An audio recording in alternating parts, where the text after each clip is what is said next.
Dobro, hvala. Besedo ima gospod Ciril Testen. Hvala za besedo. Lep pozdrav. No, jaz bi najprej, že zadnji kar nekaj sej Komisije za nadzor proračuna ugotavljam, da pri vseh teh pomembnejših temah, ki jih obravnavamo, ni prisotnih vabljenih. Mislim, da se moramo mi kot komisija zamisliti sami nad sabo tudi, zakaj tega ni. Mislim, da ni krivda samo na drugi strani, ampak da je krivda tudi na naši strani kot komisije.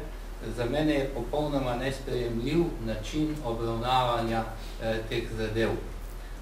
Pa bom začel, ker si to začelo z zadevo Mercator, bom začel z sklicom tretjega nadaljevanja. Naš sedanji predsednik nam je poslal vabilo za tretje nadaljevanje in je napisal med drugim: nujna seja komisije je bila prekinjena z obstrukcijo koalicijskih poslancev. To drži, ki o predlagani temi niso želeli razpravljati. Predlagani temi nismo želeli, vi vsi veste, zakaj je bila ta seja prvič sklicana. Na osnovi nekaterih izjav in nekih časopisnih člankov je bila sklicana prva seja komisije leta 2005. V nadaljevanju pa piše, prav tako pa sta bili prekinjeni seji, torej prvo in drugo nadaljevanje, kjer pa ne navede razloga.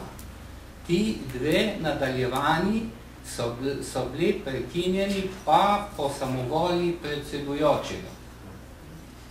Tako da prav bi bilo, da se korektno, če se že navaja to, jaz nisem navdušen nad takimi zapisi, če se pa že navaja, da se korektno napiše vse pač, kar je potrebno napisati. Kar se tiče same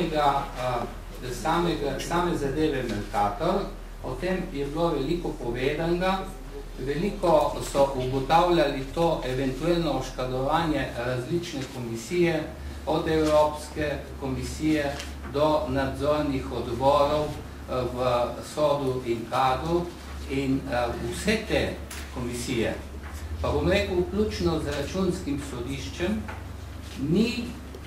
so ugotovile, da bi šlo, oziroma računsko sodišče ni nikdar napisalo in tudi, kolikor sem jaz uspel zaznati, izjavilo, da bi šlo za oškodovanje državnega premoženja. Računsko sodišče je v teh primerih ugotovilo kar nekaj napak, veliko napak, veliko bi se mogoče dalo izpeljati tudi boljše, veliko pripomb je bilo na akte, kar se tiče Soda in Kada, da bi pa direktno zapisalo, da je šlo za oškodovanje državnega premoženja. Jaz iz tega njihovega poročila nisem zasledil, zato bi na tem mestu jaz tudi sprašujem računsko sodišče, da mi zelo jasno povejo, ali po njihovem mnenju gre za oškodovanje državnega premoženja in glede na to, da so oni poslali ustreznim inštitucijam tudi to njihovo poročilo, jaz mislim, da sprejemati take sklepe in take zaključke, kot jih imamo danes v predlogu, je totalno, po moji oceni, nesmiselno, ker vsi ti, bom rekel, ki so dolžni, vkolikor bi do škodovanja res prišlo, ukrepati, to dokumentacijo že imajo. Dokumentacijo računskega sodišča že imajo, ne vem, kaj se pa lahko dodatnega z sklepom komisije še doseže.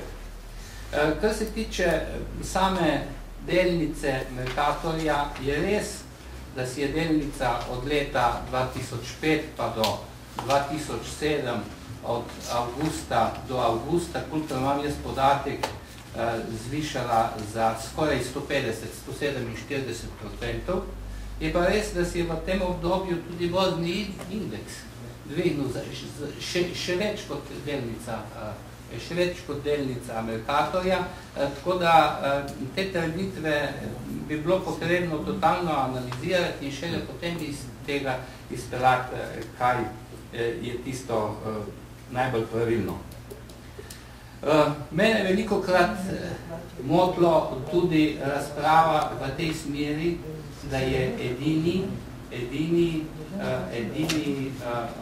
pogoj oziroma edini pravi argument cena.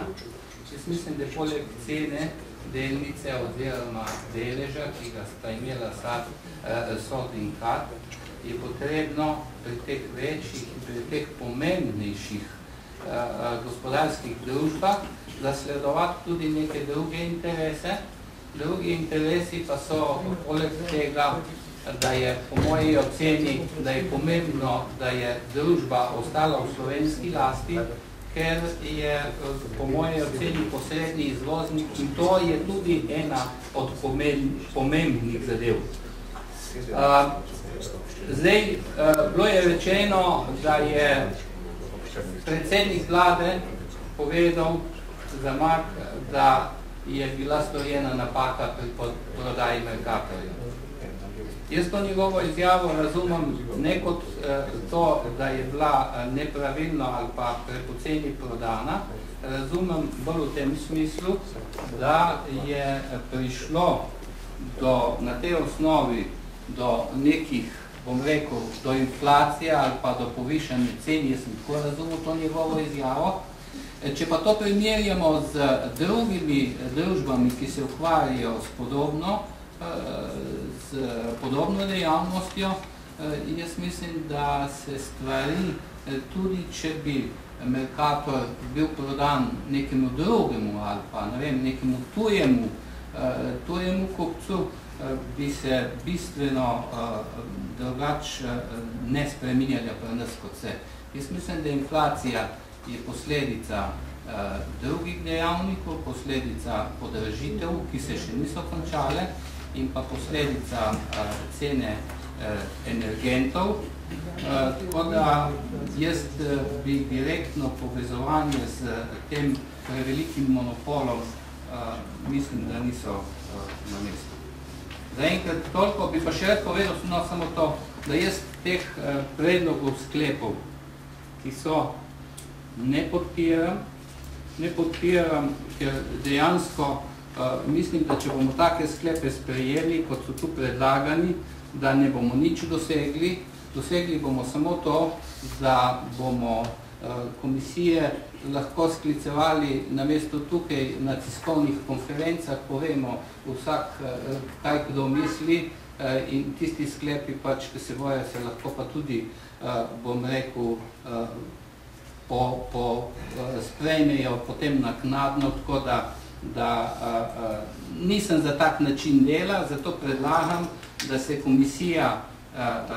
komisija zamisli nad svojim delom in da v bodoče začnemo nekoliko drugače in da začnemo tudi sprejemati take sklepe in take odločitve, ki bojo sprejemljivi za širši krog.